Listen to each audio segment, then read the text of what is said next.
So, yes, we're looking at next steps for action researchers. And in this, I'll be strongly supported by my registered carer, Chloë Hynes, who looks after us in all these matters and is the bright light who'll be taking us forward. So I'm very lucky that I've had both the privilege and the pleasure of reading every report and going through all the appendices, which make this year's reports much livelier than anything I've ever read before. So that has been delightful. And it's true to say that, as Jean said this morning, we're on the beginning of a new life, because we've learned stuff this year and we've reached a position now where we are looking forward. And the thing about action research is that you can't actually stand still. Now, you've all had very successful years in learning about yourselves, your teachers, your subject matter, and the learners. And you have to keep going forward with action research, because if you stand still, what will happen is you'll just get sucked back in to all those taken for granted assumptions that you escape from. And that's why we need to have somewhere to go to.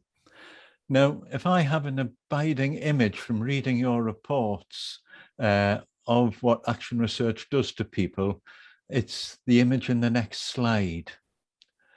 And it shows teachers breaking free from management expectations and rather unrealistic curriculum expectations.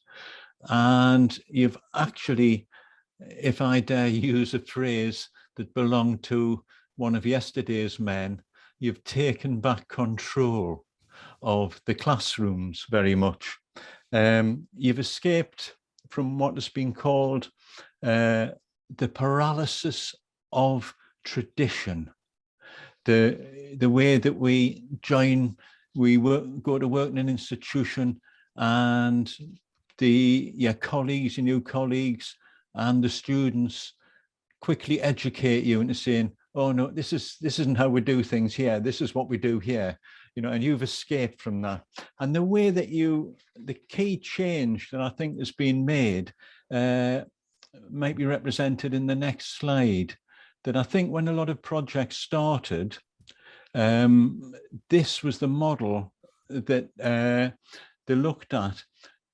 They thought that the focus for what they were doing was either the English, the ESOL, or the essential digital skills.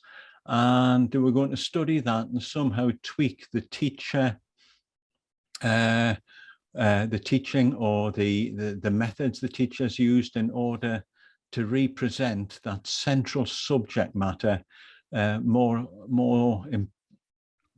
effectively to the learners.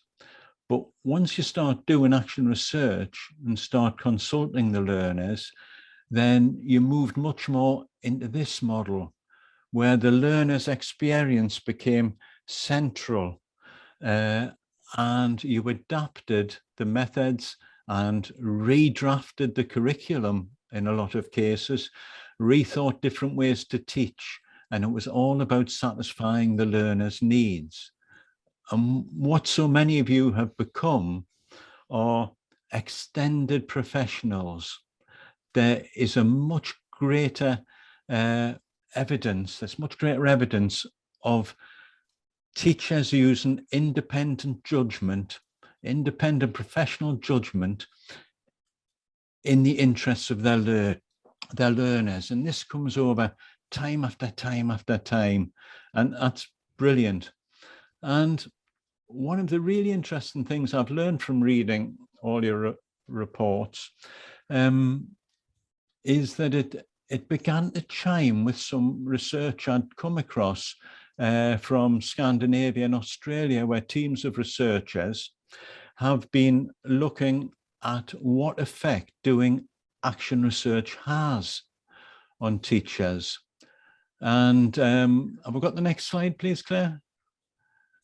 And this team of researchers discovered that becoming a leader is not a set of rules or a process, but a process that happens through action research.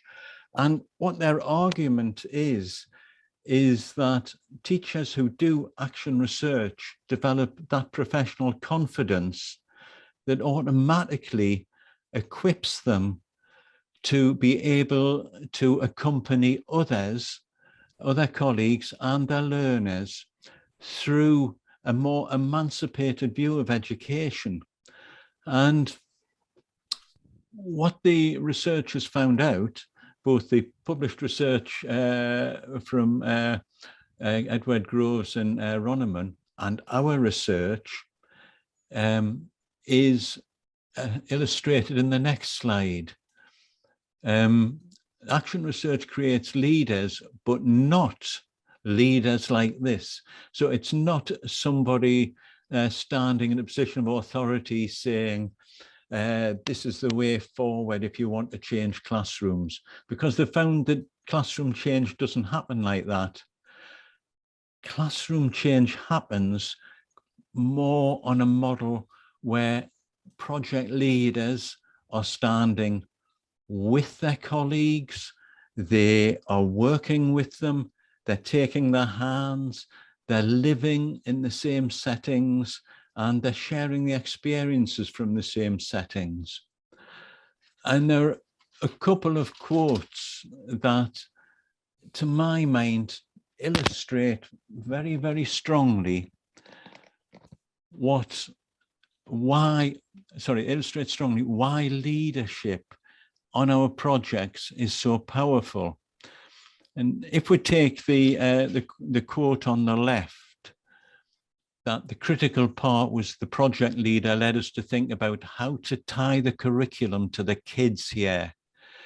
I think that is the necessary platform to make it actually happen. So it's about tying the curriculum, what's taught, to the kids we have to teach, or the learners that we have to work with, and giving it credibility. And this is what's important. There's no point in trying to fit the curriculum to the kids. To fit the kids to the curriculum. We've got to make the curriculum fit the kids. And this is what's happened in all the successful projects. And it's been great to read. And on the right-hand side, a crucial part of a project leader's job is the fact that they have been immersed as well in the teaching, in the action. And there's that lovely quote, she was also practicing what she was teaching us with her own students. She was actually trying to do it, and she admitted her struggles. And it's that huge credibility that project leaders have when they can admit to the fact they've been having struggles. And that is what inspires other teachers to join in. And that's why when we, have an image like this one, where everybody's sitting around saying, well, things don't quite fit, and the curriculum leader, the project leader is willing to say, yes, I've had this problem, I've had this difficulty, I've had this challenge, how can we go forward? That's when you break the chains, and together you can work together to be free. So what I'd like you to do is, I say, you can't stand still. It would be great if you can use your newfound enthusiasms to share this learning. You've been doing research. You have been testing research ideas to see what will work in classrooms, and you've been generating new theories. You have, as the earlier slides suggested, you find ways of tying in a curriculum to what the learners need. So you've generated new ways of doing things. That's new theory. And what you've got to do now is to find formats and audiences that you can publish your new ideas to. Now, they don't have to be written, your new ideas, necessarily. They could simply, your new ideas could be transmitted. Can you find new projects to move on to? Or if not, can you find new ways of sharing this? And what I'd like to do now is to introduce Chloë, who is an expert communicator in all manner of real and virtual communications, to rescue me from my position of knowing we ought to do something, to showing us some of the avenues, Chloë, that we can take our research down. So it could be in presentations, or it could be in publications, it could be in blogs. Can you suggest any more, Chloë? I can indeed, Andy. Thank you very much. And this is teamwork. So thank you very much, Claire, for the next slide. So I just wanted to share with you lots of different communities that are going on at the moment in FE. And when I say at the moment, because there's so much more than this, and there'll be more to come, and you may even start up your own.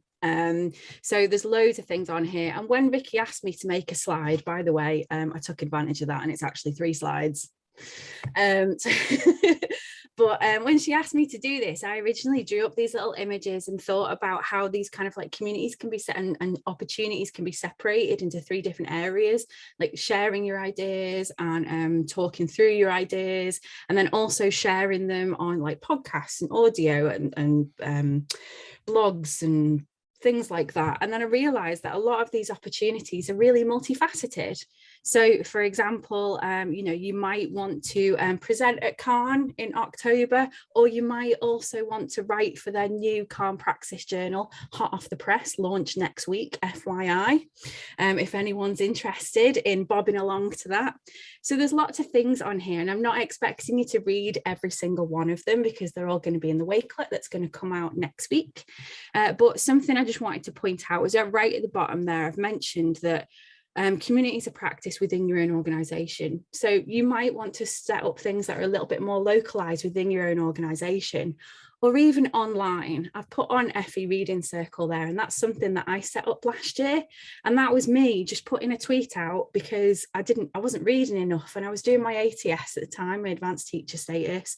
I've got a little one, and I just wasn't reading enough. And I just put a tweet out there and said, is anyone else having the same issue? Shall we like do a book club? And it's been going since April the 1st last year. So, and we're still going on strong, eight books later, and we've had author visits and the whole shebang, and it's a lovely little community space, and I absolutely love it. So, it could be something as simple as you just putting something out there, to your peers, whether that's on a notice board or whether it's on a tweet. Yes, we do have merch, Claire. We do indeed. And before we go on to the next slide, one more thing, and that's that little arrow that says Shyburns Getting Out. And that was a blog that I wrote this time last year. And that was, I don't know where, well, we spent a long time with Andy, and he comes up with these fantastic phrases that just stick in my head. And one of them was, I heard him say at one point, Shyburns Getting Out, and it's just stuck in my head. And thank you very much, Vicky, for popping that into chat for me. And so there's loads of opportunities, lots of signposting. I, in fact, asked mentors last year to just come up with some tips about writing and sharing research, and that is all in that blog. But when I say, a little kind of disclaimer on that is that it can be, you can share loudly and you can share quietly, and that is all valuable no matter what volume it's at. In fact, they're all, it's all equal. Okay. So you do you, and you do what you get out of this, what you want to. With that in mind, Claire, if you wouldn't mind, next slide. Some of you will be smiling and recognizing these in a mail out a few months ago. It was around the time when you were all working really hard to just get your reports in. It was like the last date before the report. And Rachel and I, with our OTLA hats on, decided we'd just ask ESOL folks, we just give them one more thing to do, basically. We didn't think you were doing enough just doing your reports. So we put a little shout out to ESOL folks if they wanted to do a poster project. And here you are, a fantastic image of the OTLA event, OTLA conference, which was last weekend now. By the way, it's empty because this was before everyone came in, but we do have a few photos in situ of people like really, you know, they were absolutely loving it then. That was the first time we did a little exhibition. So a big shout out to, we've got Buckinghamshire, we've got Hopwood, New Durham, and we've got Essex, ACL, and also Oldham there as well. Huge thank yous. And for some of you, I know it's the first time that you did something like that. So really proud of all of you for visualizing your research in a different way. And I think Vicky's popped the link in there. So one last thing before I hand on back over to Vicky, and that is a few things post our event today. I'm going to start from the computer on the left hand side. Some of you may recognize this. It's a little screenshot of our OTLA showcase Padlet, which will stay open. It will not be archived. It will stay open and live. And in fact, I think Lynn has already put something in chat about the Novus folks writing an article for Intuition. I'm sure that will get added to that Padlet as soon as they've written it and it's been published. So please do keep adding to, reading stuff on there, sharing it all on that Padlet. Thank you very much. Next is, please do sign up to the new Action Research and FE mailing list. There's a little bit.ly link there and it's been on Twitter. It's brand new, hot off the press, and we're going to be launching that in September. So please do sign up to that as well.